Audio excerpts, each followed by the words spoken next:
ఇప్పుడు కళ్యాణ్ గారు నేను కలిసా ఇది నా కూతురు ఫస్ట్ బర్త్డేకి ఇన్వైట్ చేద్దామని వెళ్ళాను. మరి ఏం అపాయింట్మెంట్ తీసుకోలేదు, నాకు తెలియదు. నా డ్రైవర్ కి చెప్పాను, ఈయన వెళ్ళి అక్కడ చెప్తూ ఉన్నారు, ఈయన చెవిలో పడి, కళ్యాణ్ గారు చెవిలో పడి అక్కడి నుంచి పిలుస్తున్నాను నన్ను కమ్ కమ్ అని.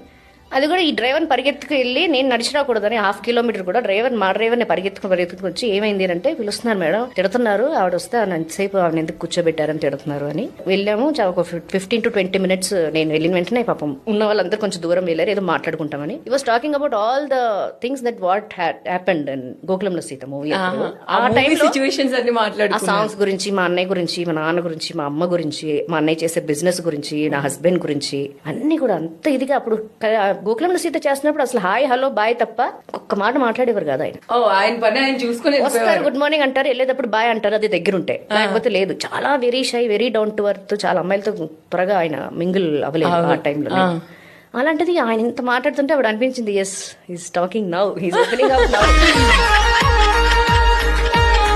చాలా ఒక 20 minutes వరకు మాట్లాడి నేను చెప్పాను, ఇలాగ మీకు వీలైతేనే చూడండి, ఇలా 26th నా కూతురు బర్త్డే, సెప్టెంబర్ ఫస్ట్ బర్త్డే చేస్తున్నాను, మిమ్మల్ని పిలిస్తే బాగుంటుంది అనిపించింది. అంటే ఊర్లో ఉంటే కనుక, అవైలబుల్ లో ఉంటే డెఫినెట్ గా వస్తానండి అన్నారు.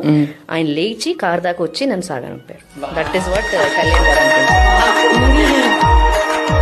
ఇప్పుడు నెక్స్ట్ పవన్ కళ్యాణ్ గారితో ఏదైనా సినిమాలో చెయ్యాలి అని అనిపిస్తే, గోకులంలో సీత 2 చేయాలనుకుంటున్నారా? నేనైతే రెడీ అని చెప్పా.